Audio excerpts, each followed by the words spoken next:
Kita-kits mamaya sa FB Live ng JD Clothing, last day ng sale natin ngayong araw, buy 2 get 1 for free. Nga pala, tignan nyo yung screen. Ang tawag dyan ay Hidden JD.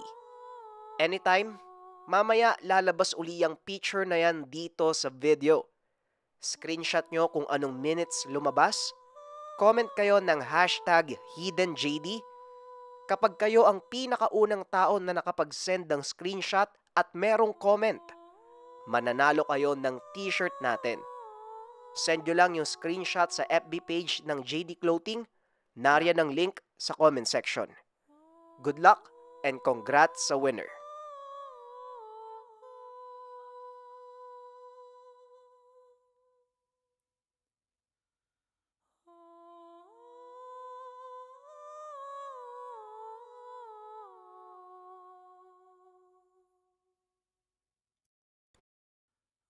Ang kwentong ito ay hango sa totoong buhay. Mula ito sa isa nating kabayan na itago na lang natin sa pangalang Fredo. Taong 1989, probinsya ng Capiz. Alas 4 pa lamang ng madaling araw, nag-umpisa ng maglakad pababa ng bundok ang bagong kasal na sina Fredo at Lumen. Napagpasyahan ng dalawa na ganapin ang kasal sa probinsya ni Fredo. Kaso nga lang, nag-abiso naman ang ama ni Lumen na doon na lamang sa kanila manirahan. Kaya lumuwas kaagad ang dalawa. Labis ang respeto ni Fredo sa tatay ni Lumen, kaya hindi na ito nagdalawang isip na doon manirahan sa lugar ng babae. Matapos ang halos 12 oras na biyahe, narating na nila ang tahanan ng ama ni Lumen na si Tatay Galyo. Kaagad silang sinalubong. Ipinaghain ng dalawa. Habang nasa pagkainan, nakikinig at pinagmamasdan ni Fredo ang matanda. Kita naman ni Fredo na mahal ni Tatay Galyo ang anak. Kaya kahit may asawa na, gusto pa ring nakakasama sa iisang tahanan. Kumusta, Fredo? Ayos lang ba sa'yo na dito tumira? Hayaan mo. May nakaabang sa'yong trabaho. Pinakiusapan ko si kumpare. Bukas daw, pwede ka nang mag-umpisa. Wika ni Tatay Galyo. Sumang-ayon naman si Fredo. Nilinaw na hindi labag sa loob ang pagtira sa lugar dahil alam niya na magiging masaya ang asawa kasama ang ama. Matapos makapag-usap, nagpahinga na ang mag-asawa samantalang ang matanda naman naiwan na nagpapahangin sa bakuran. Nang sumunod na araw, eksaktong alas 6 ng umaga pumasok na sa trabaho si Tandang Galyo at Fredo. Siya ay magiging tagapamahala sa malawak na koprahan. Marami ang tauhan kaya nabigla si Fredo. Ngunit ayon sa may-ari, paunti-unti naman siyang tuturuan sa mga gawain.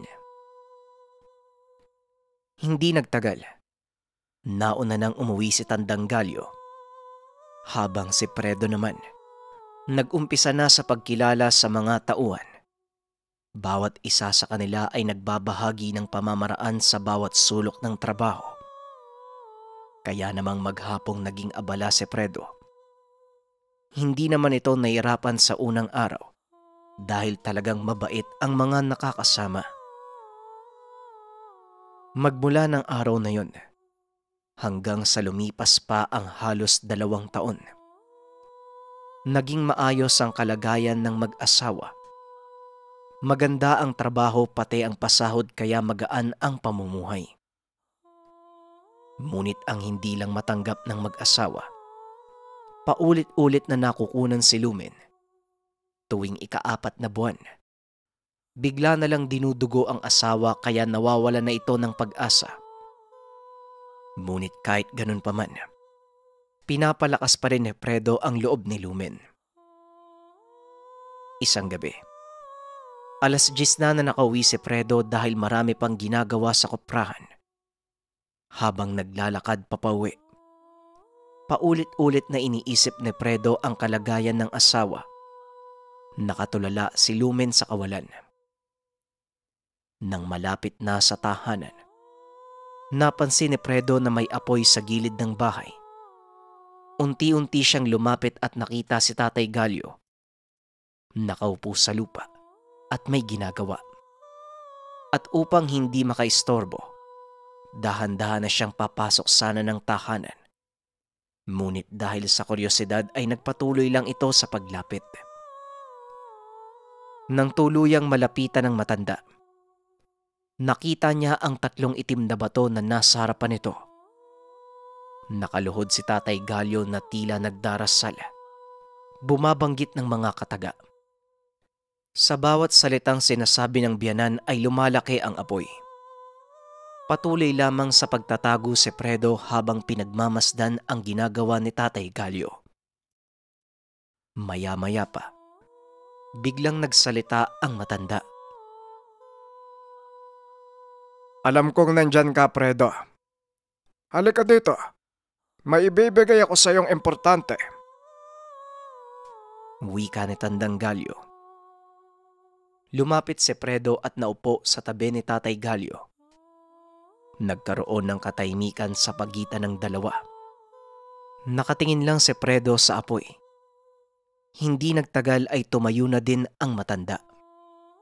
Sumunod ito kay Fredo at dali-dali namang naglakad. Pumunta ang dalawa sa likod na bahagi ng tahanan. Hanggang sa may hinugot sa lupa si Tatay Galyo, malapad na pinagtagpi-tagping bakal.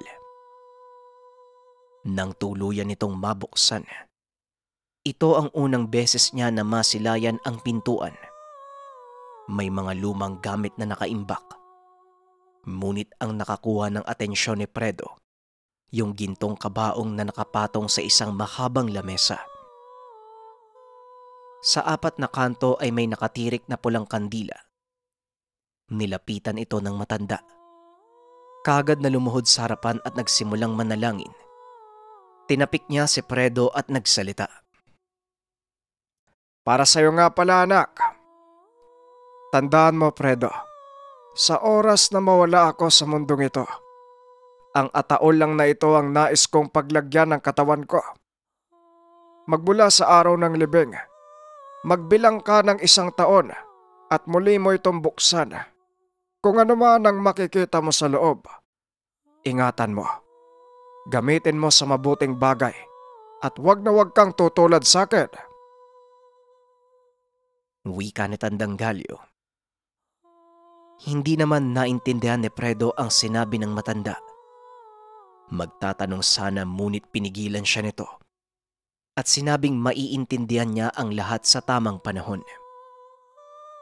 Dahil sa narinig, hindi na nagtanong pa si Fredo at lumabas na sa nakatagong silid.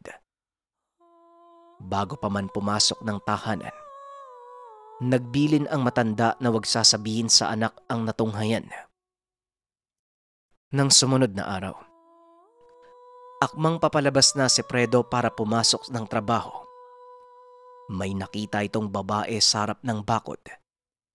Panay ang pagsuka na tila may nakabara sa lalamunan. Nang makalapit si Fredo, tumitig ito sa kanya. Nagulat siya nang makita na bigla na lang nagliparan ang kung ano-anong bagay papunta sa kanya. Napatras si Fredo at bumalik sa loob ng tahanan. Ilang sandali pa sumigaw ang babae na lumabas si Tatay Galyo. Dagdag pa nito, kaharapin na lang ang ama para magkaalaman na. Dahil sa lakas ng boses, dumungaw na sa labas ng bahay ang matanda. Mas lalong lumakas ang pagsigaw ng babae at makikita sa muka ang gigil. Ay nako, hanggang ngayon ba naman? Hindi pa rin kayo manalo. Wala pa rin mahanap na sagot ang tatay mo. Wika ni Tandang Galyo. Nilapitan ng matanda ang babae at sinabing sumunod sa kanya. Dali-dali namang sumunod ang babae. Dala ng kuryosidad ay pasimple ring sumunod si Fredo para malaman ang nangyayari. habang patuloy sa paglalakad ang dalawa. Napansin ni Fredo na nagagawi sila paakyat ng kabundukan. Nakaramdam na ng takot si Fredo dahil wala ng bahay sa daan. Bagyang madilim ang lugar dahil hindi maaninag ang kalangitan. Napakataas ng mga puno at sobrang kapal ng mga dahon. Maya-maya pa, biglang tumigil sa paglalakad ang dalawa nang makarating sa isang kubo. Luma na ang itsura. Halos bulok na ang pader na gawa sa pinagtagpi-tagping tabla. Ang buong akala ni Fredo, hindi batid ng matanda ang pagsunod. Ngunit nagulat siya nang biglang tawagin at pinalapit. Nagbilin ito na manatili lamang sa tabi at kung ano man ang makita, huwag na lamang magsalita at huwag tatangkaing lumapit dahil mapanganib ang mangyayari. Kaagad namang tumango si Fredo kahit hindi niya ito naiintindihan. Diretso nang pumasok ang dalawa habang si Fredo naman nanatili lamang malapit sa pintuan. Nakasilip sa bintana. Lumapit si Tatay Galyo sa nakaiga na matandang lalaki. Habang pinagmamasdan ang matandang nakaiga, napansin niya ang napakaraming patay na ipis sa ilalim ng kama, paisa-isang gumagapang at nangsundan ng tingin. Nabatid niya na nanggagaling sa likod ng matanda ang mga ito.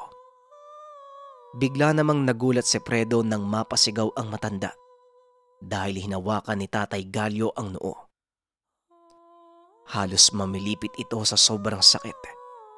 Maging si Fredo ay napapapikit dahil sa sigaw ng matanda. Maya-maya pa, biglang tumayo ang matanda na tila sobrang lakas. Pinilipit pa nito ang braso ni Tandang Galyo kaya napasigaw. Matapos nun, bigla na lang nagtawanan ang dalawang matanda. Napakunot na lamang ang noo ni Fredo habang maiging pinagmamasdan ang dalawa. Kasunod nito, inilabas ni Tatay Galyo ang mga itim at bilog na bato. Habang ang isa pang matanda, patuloy lamang sa pagtawa. Walang ano-ano. Biglang nagpula ang lahat ng dalang bato ni Tandang Galyo. Kasabay nito ang biglaang pagsuka ng karap. Hindi ito simpleng pagkain lamang, bagkus libo-libong ipis na nagmumula sa tiyan nito. Bagyang dumistansya si Tatay Galyo habang patuloy lamang sa pagsusuka ang karap. Naupo ito sa lupa. Indikasyon na nauubusan na ng lakas. Ngunit patuloy pa rin ang paglabas ng mga insekto sa bibig. Pumikit ito. Ilang minuto ang nakalipas. Pagbukas ng dalawang mata, biglang natumba si Tatay Galyo at naitapon ang hawak na mga bato. Habang nakandusay sa lupa, nilapitan ito ng matanda. Itinutok ang kaliwang hinlalaki, kaya nawalan ng malay si Tatay Galyo. Ang buong akala ni Fredo, tapos na ang labanan ng dalawa. Ngunit ang mga sumunod na pangyayari ay nakapagbaliktad ng sikmura niya. Dahil wala nang malay ang biyanan, gusto sana nitong lapitan ni Fredo para tulungan. Ngunit hindi makagalaw sa kinakatayuan si Fredo at tila may kung anong puwersa ang pumipigil sa kanya. Maya-maya pa, ginapang ito ng matanda at inamoy ang buong katawan. Nang matapat sa tiyan ay bigla nitong nilantakan. Ganun na lamang ang takot na naramdaman ni Fredo. Ngunit kahit anong gawin, hindi niya talaga kayang makalapit kay Tandang Galyo. Umiyak na lamang si Fredo habang unti-unting pinapanood ang pagpatay sa biyanan. Nang tuluyang mawasak ang tiyan nito, saka pa lamang siya nakalapit. Lumabas na ang matanda at ang anak nito. Hindi mahawakan ni Fredo ang katawan ni Tatay Galyo. Bukod sa ubos na ang lahat ng lamang loob, nangingitim na ang lahat ng dugo. Nagkaroon din ng napakasangsang na amoy. Gamit ang kumot na nakita sa sulok, doon niya inilagay si Tatay Galyo. Nanghihina man dahil sa nasaksihan, nilakasan na lamang niya ang loob para maiuwi ang labi ng biyanan. Pagkauwi ng tahanan ay sinalubong ito ng asawa. Kaagad namang sinabi ni Lumen na ilibing kaagad ang ama sa mismong araw na yun dahil wala nang solusyon sa alingasaw ng katawan nito. Ngunit ang ipinagtataka ni Fredo, hindi man lamang ito nabigla, hindi umiyak nang makita ang ama. Kaya naman tinanong niya ang asawa kung hindi man lang ba ito nasaktan sa sinapit ng ama. Tumugon naman si Lumen. Alam niyang darating ang araw na mangyayari ito sa ama. Paglilinaw pa ng asawa, magmula kabataan ng ama hanggang sa tumanda, wala na itong pinagkaabalahan kung hindi ang mambarang. Hindi naman ito ginagamit ni Tatay Galyo sa masamang pakay. Bagkus ginagawa lamang ito tuwing may mga gustong gantihan o hindi kaya naman may taong nangingi ng tulong para malunasan ang sinapit na sakit. Maingat sa mga tao, kaya hindi lahat ng nasa lugar ay alam na meron itong kakayahan. May mangilan-ngilan man na kilala siya. Dagdag pa ni Lumen. Natanong din ito si Lumen kung gusto bang manahin ang taglay na kakayahan. Ngunit tumanggi ang dalaga. Matapos makapag-usap ng dalawa, inasikaso na nito ang lupang paglilibingan. Matapos na makahanap ng lugar ay dumiretso na si Fredo sa kwartong nasa ilalim ng lupa, kung saan nakalagay ang kabaong na binilin ng biyanan.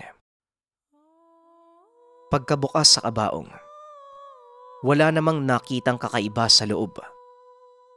Kaya matapos mailabas, kaagad nang inilagay ang katawan ni Mang Galyo. Tanging ang mag-asawa lamang ang nagtulungan para mailibing ang ama. Hanggat maaari, ayaw ni Lumen na matuklasan ng mga tao ang sinapit ng matanda. Magiging delikado lamang ang buhay ng mag-asawa. Doon sa lugar, sa oras na malaman na kamag-anak ka ng mambabarang, kadalasang sinusunog ang tahanan nito para hindi na manirahan pa sa lugar. Ayon sa paniniwala ng mga tao, perwisyo lamang ang dulot ng mga mambabarang dahil nagpapataw ito ng mga sakit na hindi naman nagagamot. Samantala, bago pa man lumabas ang araw, naihatid na sa uling hantungan si Tandang Galyo. Habang ang mag-asawa naman nakaramdam ng lungkot nang makauwi na sa tahanan, dito lamang naisip na kahit papano'y wala ng buhay ang paligid kapag wala na si Tatay Galyo. Noong nabubuhay pa, kung ano-ano ang ginagawa nito at madalas, tumatawa ng malakas na nagbibigay kulay sa tahanan. Nang makakuha ng maayos na pahinga, kinausap ni Fredo ang asawa. Mahal, maitanong ko lang, ano bang kasalanan ni Tatay Galyo sa matandang lalaking nakasagupa niya? Sinagot naman ni Lumen ang katanungan ng asawa. Ayon dito, ang matandang ito at ang ama, parehong mambabarang. Isang araw pinagtalunan ng dalawa ang pagmana sa mga itim na bato. Ayon kay Lumen, likas na makapangyarihan ang batong iyon, kaya ganun na lamang kung mag-away ang dalawa. Dagdag pa nito, hindi lamang barang ang kayang ibigay ng bato, kung hindi pati na rin katangian ng aswang. Si Tatang Galyo at ang nakasagupang matanda, dating matalik na magkaibigan. Ngunit kahit papano mas lamang ang kaalaman ni Mang Galyo, kaya nagawa nitong paralisahin ng kaibigan. At ng araw na yun na ang muling pagtutuos ng dalawa. Ayon kay Lumen, nakasulat na sa libro ng lolo na magaganap ang araw na ito, kaya handa na siya sa mangyayari. Nung mga panahong nabubuhay pa ang lolo, Naikwento na ito sa kanya kaya batid niya ang istorya ng pamilyang mambabarang. Hindi naman nagkaroon pa ng maraming tanong si Fredo, bagkus pilit na lamang na binuksan ang isipan patungkol sa pamilya ng asawa. Imbis na makaramdam ng takot, hindi na nito nagawa pa. Dahil malawak naman ang pag-unawa niya patungkol sa mga bagay na hindi nabibilang sa normal na tao. Nang sumunod na araw, nagpasya ang mag-asawa na umuwi na muna sa lugar ni Fredo para naman malibang ang isip ni Lumen.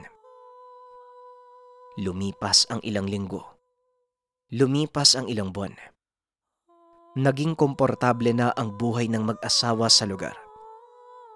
Kaso nga lang, sa lahat ng pinagkakaabalahan sa buhay, hindi pa rin nakalimutan ni Fredo ang minsang nabili ni Tandang Galyo patungkol sa muling paghukay ng kabaong.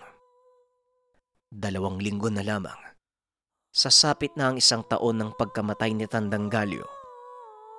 Nagpaalam ito kay Lumen na muli siyang pupunta sa dating lugar para hukayin ang kabaong ng ama. Hindi naman siya pinigilan ng asawa, kagad siyang pumunta sa lugar. Nanatili muna ito sa dating tahanan ng halos 1 linggo para makondisyon ng katawan at makapaghanda sa gagawin. Pagsapit ng 1 taon ng pagkawala ni Tandang Galyo, pumunta na ito sa puntod. Matyagang hinukay ni Fredo ang kabaong. Habang ginagawa ito, ganun na lamang ang pagdarasal sa isipan dahil hindi niya alam ang mangyayari. Nang tuluyang mabuksan ang kabaong, nagtaka si Fredo dahil wala doon ang bangkay ng biyanan. Ang natira, 3 itim na bato. Kapareho ito sa gamit ni Tandang Galyo noong nabubuhay pa. Kaya naman kinuha ito ni Fredo at inilagay sa bulsa. Inisip na lang na baka ito ang gustong sabihin ni Tatay Galyo. Matapos nun, muling ibinalik ang kabaong sa kinilalagyan at bago pa man umalis, nag-alay ito ng panalangin para sa kaluluwa ni Tatay Galyo. Nang mismong araw na yun, umuwi na sa asawa si Fredo. Dito niya nakumpirma na ang hawak na bato, ito ang pinag-aagawa ng dalawa. Nagtaka si Lumen dahil napunta pa din ito sa ama kahit natalo siya ng kalaban.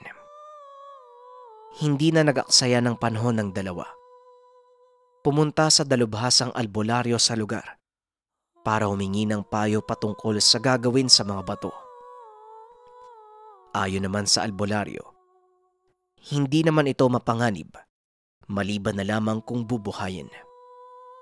Dahil sa oras na mabuhay ito, maaamoy ng mga nilalang na nasa kaliwa at hindi titigil ang mga ito para kunin ang mga bato. Dahil sa mga oras na yun, hindi naman buhay ang mga bato. Mas ninais na lamang na mag-asawa na panatiliin ito sa ganong estado dahil ayaw niyang pumasok sa mundo ng mambabarang. Binigyan na lamang ito ng manggagamot ng 1 bote na punong-puno ng langis para doon ibabad ang mga bato at manatiling ligtas sa mga nilalang. Magmula ng araw na yon, itinago ng dalawa ang naipamanang bato. Ilang dekada ang lumipas. Kasabay sa paglaho ng makalumang pamamahay, naglaho na rin ang mga bato nang minsang inanod ng baha dahil sa malakas na bagyo.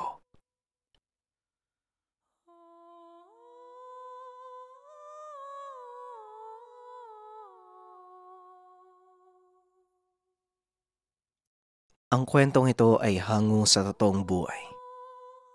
Mula ito sa isa nating kabayan na itago na lang natin sa pangalang Luding. Taong 2013, Masbate. Kasagsagan ng bagyo. Halos hindi makapaniwala si Luding sa pinsalang dulot ng malakas na ulan at hangin. Kusina na lamang ng tahanan ang natira dahil gawa lamang sa nipa at amakan. Nilipad ng malakas na hangin ang bubong at dingding ng tahanan. Kasama ang asawa at 2 anak. Sa awa ng Diyos ay ligtas silang nakalipat bago pa man ito nagsiliparan. Nanlumo ang mag-asawa dahil maging lahat ng naipundar na kabuhayan pangdagat ay inanod ng malakas na alon. Manghingi muna ako ng tulong sa ate ko para may pamasahe tayo. Lumikas na tayo. Grabe yung naramdaman kong takot nung liparin yung bubong natin eh. Parang ayoko nang tumira dito. Kawawa yung mga bata eh. Wika ni Nanay Heidi. Ang problema, wala naman tayong matutuloyan sa inyo. Ni wala nga tayong pera pamasahe pa uwi. Alam mo naman kung anong sitwasyon ngayon. Naiisip ko kung paano tayo mabubuhay kung nandun tayo sa inyo. Wala din akong hanap buhay. Tugon ni Tatay Luding. Doon na muna tayo makikitira kina Mamang sa bahay ng lola ko pansamantala. Luding, maawa ka naman sa amin ng mga anak mo. Ang gusto ko lang, malayo na muna mga bata sa lugar na to habang inaayos pa yung mga nasira, lalo na yung bahay natin. Hindi naman siguro tayo papabayaan ng pamilya ko. Ako nang bahalang kumausap sa mga ate ko.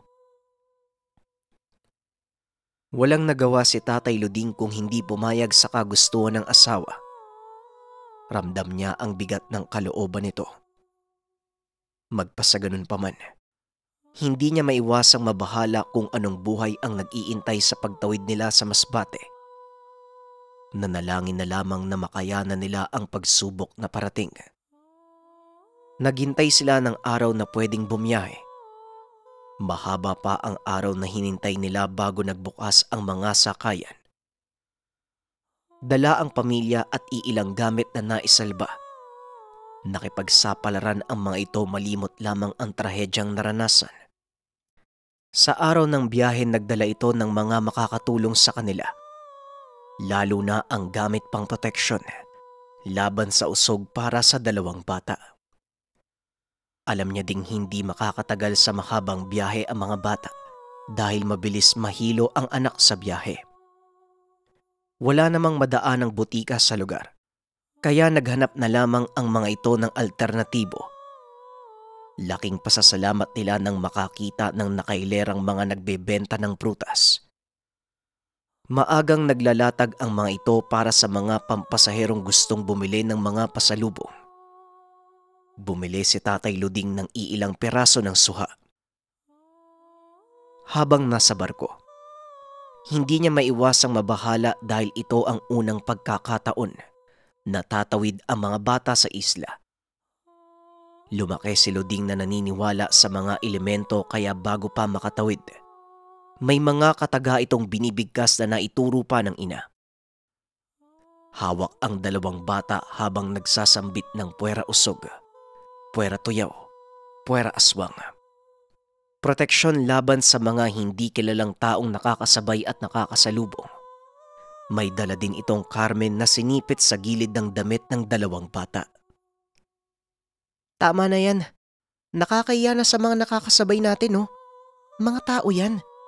Hindi mga kung ano dyan sa isip mo. Sa Luding, huwag ka masyadong mag-alala. Nasa biyahe lang tayo. Wika ni Heidi. Ma, saan po ba tayo pupunta? Nahihilo na po ako eh. Malayo pa po ba? Nakakatakot po kasi yung alon eh. Tanong ng anak. Basta kumalma ka lang anak, nandito kami ng nanay mo. Amoyin mo tong balat ng suha nang matanggal yung hilo mo. Saka gayahin mo si Jimmy ho. Tulog na tulog. Ganyan talaga anak. Naninibago lang sa mahabang biyahe. Tugon ni Tatay Luding. Akin na po yung suha, kakainin ko na lang tay. Ayaw talagang matanggal eh. Pero mukhang masarap oh, naihati tayo. Titarhan ko na lang si Jimmy kasi baka mahilo din po siya eh. Wika ni Marco. Huwag mong itatapon yung balat anak ha, pwede pa yan mamaya. Walang amoy ang nasa loob niyan, kaya itabi mo dito sa supot ng huwag matapon. At saka pagkatapos matulog ka, mahaba pa ang biyahe natin. Napatango na lang ang bata habang kumakain. Ilang oras pa ang nakalipas ay natanaw na nila ang daungan. Habang papalapit sa lugar, iniisip pa din ni Tatay Luding kung anong mangyayari sa kanila sa lugar. Taimtim siyang nagdasal na maligtas sila. Gabi na nang makarating sa lugar. Kagad silang dumiretso sa tahanan ni Lola Carmen. Naayos na ng matanda ang tutuluyang silid ng pamilya. Alam din ng matanda ang dahilan ng biglaan nilang paglipat. Maging ang lugar, may mga bakas din ng pagkasira dahil sa bagyo. Ganun pa man hindi naman malala kagaya ng sinapit nila sa Iloilo. Nako mga apo, kumusta ang biyahe niyo? Iha, papasukin mo muna yung mga bata pati na din yung gamit nila ha. Haydi apo, dito kayo sa kabilang kwarto ha. Luding, ramdam ko ang daladala mo sa loob mo iho. Huwag kang mag-alala, may awa ang Diyos. O siya sige na, magbihis na kayo't ihahanda ko na ang hapunan. Alam kong pagod kayo at kailangan yung magpahinga. Pero hindi ko naman kayo hahayaang matulog nang hindi nakakakain. Wika ni Lola Carmen. Maraming salamat po Lola ha. Ano pong sabi ni ate sa inyo? Sandali lang po mag-aayos lang po kami saka parang nakakapanibago po yung bahay. Hindi po ba nadalaw si Tia Lagring? Tanong ni Heidi. Nung nakaraang araw, nakausap ko yung kapatid mo. Siya ang nagsabi sa akin na ipaayos sa mga nasira. Matindi din ang pinsala ng bagyo sa mga karatig baryo natin pero sa awa ng Diyos, hindi madaling masalanta ang lugar. Nakikita mo yung nagsisilaki ang puno ng lawaan sa likod ng bahay. Yan ang sumangga ng lahat kaya nagpapasalamat ako sa itaas. Alam mo namang, ako lang din mag-isa dito. Si Tia Lagring mo, madalang naman kung pumasyal. Wika ni Lola Carmen. Nakakatroma nga po yung nangyari. Mukhang may kakaiba nga po sa puno niyo Lola Hindi pa yata ako na ipapanganak nakatayo na yan. Ayoko pong bumalik ng Iloilo dahil po sa sinapit namin Kung maaari po sana, dito na muna kami nang may makasama din po kayo. Wika ni Nanay Heidi. Ay nako, masaya kung nandito kayo, huwag kang mag-alala. Kung hindi mapili ang asawa mo, pwede siyang magtrabaho sa pinapagawang seawall. Medyo malayo lang dito kung lalakarin. Sayang naman kasi. Narinig ko naghahanap sila ng mga manggagawa. Nang dahil sa bagyo, minamadali ang paggawa ng harang sa gilid ng dagat. Naku sana matuloy ang proyekto. Napakadelikado ng bagyo sa panahon natin. Wika ni Lola Carmen. Pwede po ako sa kahit anong trabaho Lola. Saan po ba pwedeng magpalista? Kahit po tagahakot lang ng bato, hindi naman ako namimili ng trabaho. Basta marangal, yung magkakapera. Ayoko ding maging tambay Wika ni Tatay Luding. O siya sige, kumain na kayo at makapagpahinga. Bukas na bukas din, dadalhin kita kay Kapitan. Siguradong alam nun kung sino naglilista ng mga taong gagawa. Tugon ni Lola Carmen. Napatango na lang si Tatay Luding. Habang si Nanay Heidi naman, tumutulong sa pag-aayos ng hapagkainan. Inayos na din ng dalawang bata ng makapaghapunan bago matulog. Marami ang napag-usapan nila patungkol sa mga pwedeng mapagkakitaan habang nasa poder ni Lola Carmen. Dahil may mga kabayan na malapit sa lugar, napagpasya nilang magtayo ng maliit na tindahan. Kinabukasan, maaga palang gising na ang mag-asawa. Maagang naglibot si Heidi para maglinis at maisaayos ang espasyo para sa gagawing tindahan. Maaga ding naganda ang matanda ng agahan at ang dalawang bata naman tumulong na din sa pag-aayos ng kwarto. Habang nag-aayos ng mga kagamitan sa likod ng bahay si Heidi, may napansin itong mga nakaumbok na mga bato na may iba't ibang hugis. Hinayaan niya lang ito. Bagkus inipon niya lahat ng mga kahoy at mga dahon na nakikita. Nagbabalak itong sunugin para hindi na kumalat sa lugar. Matapos ang ginagawang pag-iipon ng mga basura, nagpaalam siya sa matanda kung pwede bang sunugin ang mga inipon. Madami po kasing dahon na nakapalibot sa bahay nyo. Isasama ko na lang din po sa basura kapag susunugin na. Ayos lang po ba? Punong-puno na po yung tambakan mo sa likod eh. Kailangan din po yung linisin. Wika ni Nanay Heidi. Magsusunog. Naku apo, hindi mo pwedeng sunugin ang mga dahon. Lilikha yun ng usok. Ayaw nila ang ganon. Hayaan mo na't ako na maghahanap ng paraan para sa mga basura. Ipunin mo lang sa isang pwesto. Saka po, huwag kang aabot sa batuhan ha. Hindi ka pa nila kilala. Baka kung anong magawa nila sa'yo. Tugon ni Lola Carmen. Sino po? Saka malayo pa naman po yung kasunod na bahay ah.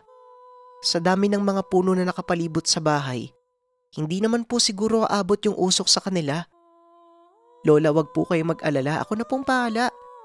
Kailangan po nating tanggalin ng mga dahon para din po umaliwalas ang pwesto natin.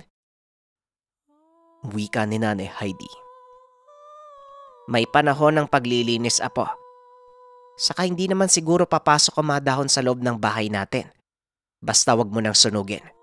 Maniwala ka sa akin para hindi tayo magkaroon ng problema. Kahit nagtataka sa mga sinabi ng matanda, hindi sang-ayon ang kalooban. Hinayaan niya munang nakaumpok ang mga basura katabi ng bato. Pumasok na muna ito ng tahanan para mag-ayos ng iba pang dalang mga gamit. Dahil maraming ginawa, halos hindi na nila napansin ang oras at tanghalian na. Habang nasa mesa, nagpaalala muli si Lola Carmen ng mga bagay-bagay sa lugar. Lahat ay limitado dahil ayon dito may mga pangyayaring hindi pa niya kayang ilahad. Ang nais lang ng matanda, makinig at sumunod para umiwas sa problema. Maging ang mga bata ay limitado ang paglabas. Maigpit ang pagbabawal ni Lola Carmen sa mga ito, lalo na ang paglalaro malapit sa nakaumpok na mga bato. Lola, saan lang po kami pwedeng maglaro? Balak pa naman sana naming magpagawa ng duyan sa likod ng bahay. Maganda po kasing maglaro dun eh. Di ba, Jimmy? Wika ni Marco. Ayoko dun, maraming bato at saka parang kakaiba. Uy Marco, sumunod na lang tayo kay Lola. Mahirap na no? Mamaya ko anong mangyari sa atin eh. Tugon ni Jimmy. Nako sige mga apo, hayaan nyo. Aayusin ko pagbalik namin ni Tatay Luding nyo mamaya sa likod ng bahay. Sa ngayon, wag muna kayong magpasaway. Tapusin nyo ang pagkain at magpahinga na. Tanghaling tapat kaya kailangan nyong matulog. Wika ni Lola Carmen. Narinig niyo yung sinabi ng Lola Carmen nyo ha? Magpapalista lang ako at babalik kami kagad. Tulungan nyo na lang maglinis ng kusina at magugas ng plato ang nanay nyo. Hindi na nagsalita ang mga bata. Nang makalis ang ama kasama ang lola, nagsimula na silang maglinis ng kusina. Pinatulog ni Heidi ang mga anak at saka tinapos ang paglilinis. Hinakot ang mga basura mula sa kusina. Itatapon sana sa pinagtumpukan ng mga dahon. Ngunit nanlaki ang mga mata nang makita na lahat ng mga dahon na inipon ay kumalat muli. At ang mga batong kanina'y nakaumpok ay kalat-kalat na din. Napatingala pa dahil may iilang batong gumagapang paakyat ng puno. Hindi niya maikilos ang katawan. Gusto'ing mang sumigaw ay tila walang boses na lumalabas sa bibig. Ilang sandali lang, nakauwi na ang asawa at si Lola Carmen. Naabutan nilang tila estatwa si Heidi habang nakaturo ang daliri sa puno ng kahoy. Ni hindi ito makapagsalita pero nanlilisik ang mga mata. Iisang direksyon lamang ang tinitignan. Nataranta ang dalawa sa nangyari kay Heidi. Sinubukan nilang kausapin ang asawa. Eto na nga ba ang sinasabi ko eh. Naku po, bigyan niyo po ako ng dunong. Luding, buhatin mo ang asawa mo at ipasok mo sa loob. Hindi pa nila kayo kilala. Naninibago ang mga yan sa inyo. Wika ni Lola Carmen. Lola, ano po bang gagawin natin? Paano po makakabalik ang asawa ko? Hoy Heidi, ano ba nangyari sa'yo? Huwag ka na bang magbiro ng ganyan. Kakalipat lang natin eh. Tugon ni Tatay Luding. Hindi ko din hawak ang nangyayari. Dito ka lang muna at tatawag ako ng albularyo. Hindi mo pa naman kabisado ang lugar at wala na akong pagpipilian. Bantayan mo ang asawa ba? Huwag kang umalis sa tabi niya. Mabilis lang ako. Tatawagin ko si Patso. Nagmamadaling umalis ang matanda. Hindi naman kalayuan ang bahay ni Mang Panso, kaya't hindi nahirapan si Lola Carmen na maglakad.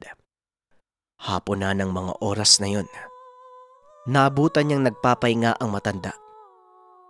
Kagad naman itong sumama nang sabihin ni Lola Carmen ang sinapit ng apo. Ilang sandali lang. Nakarating na silang dalawa. Nasa bungad pa lang ng bahay kaagad itinaas ng matanda ang kamay. Hindi pa man nakakapasok, nag-usal na ito ng pamproteksyon dahil sa kakaibang presensya na nararamdaman sa tahanan. Napabuntong hininga ito. Tumingin kay Lola Carmen. Matagal ko na nga lamang tungkol sa mga salaguron dito sa bahay mo, Carmen.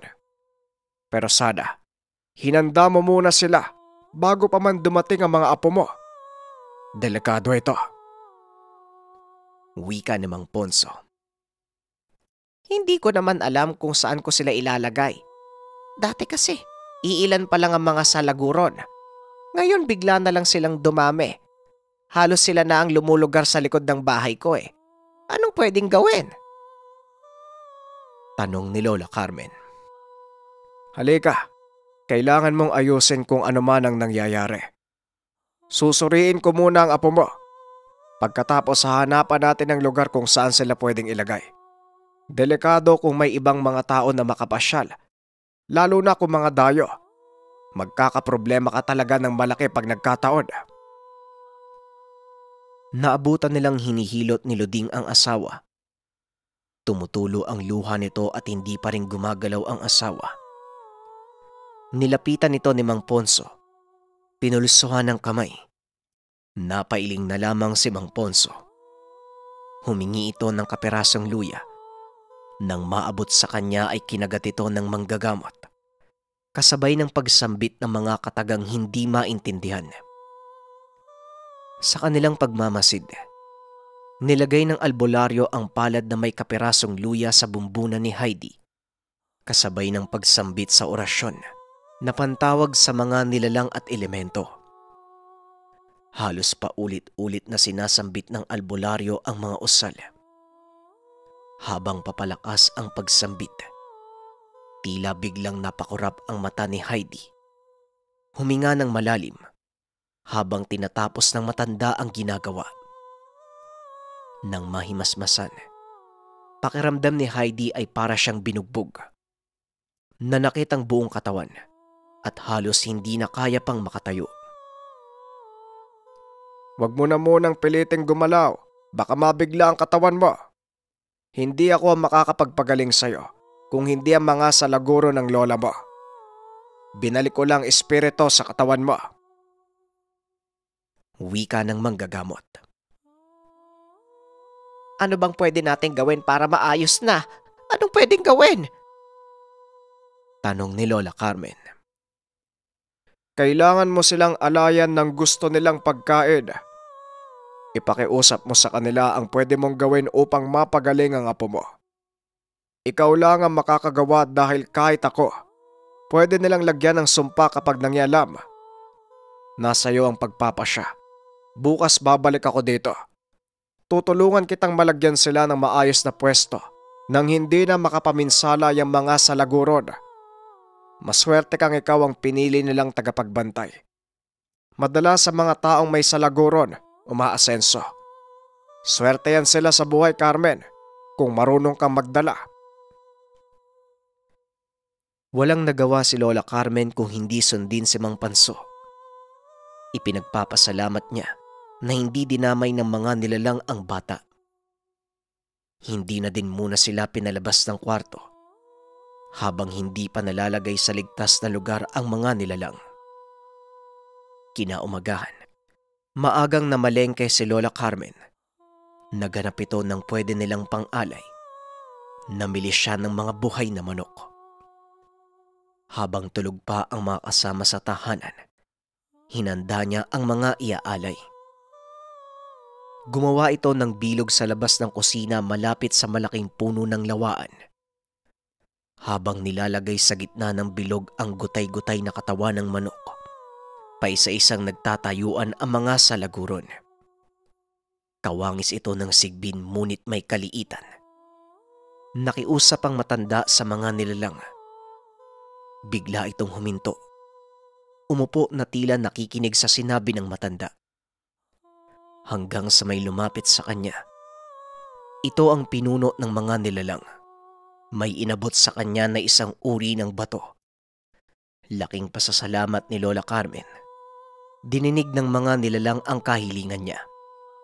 Ito ang unang pagkakataon na natitigan niya ng malapitan ang mga ito. Mapupula ang mga mata at mukhang aso ang tenga. Hindi naman ito naging dahilan upang matakot ang matanda. Sa tagal ng panahon na nakatira sa lugar ang mga nilalang, ni minsan hindi nito nakuwang usisain. Nakampante na lamang ang matanda na kasama sila sa tahanan. Hanggang sa kasalukuyang gumaling na si Heidi. Ngunit merong isang daliri na hindi na bumalik. Yung daliring ginamit niya sa pangturo sa mga nilalang na umakyat sa puno. Pinalibutan ng bakod ang tahanan. Pinagawa ng maliit na kamalig ang mga salaguron. Hindi ito napapansin ng kung sino sa lugar dahil itinago ito ng pamilya. Naging maswerte ang buhay ni Luding at Heidi. Mabilis na lumago ang tindahang ipinatayo.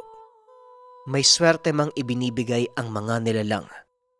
Ngunit sa oras na may magawa ka na hindi tama sa kanilang pag-uugali, siguradong magkakaroon ito ng kabayaran.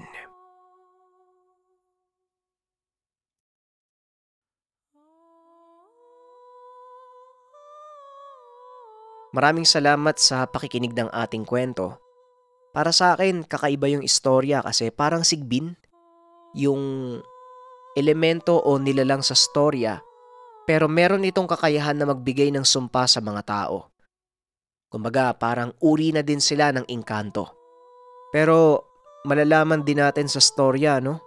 May dalamang swerte ang mga nilalang, pero kapag nagkamali ka sa kanila, meron pa rin kapalit. Kaya iba yung pag-iingat ang kailangan. Muli maraming salamat sa pakikinig ng ating kwento. Paalam.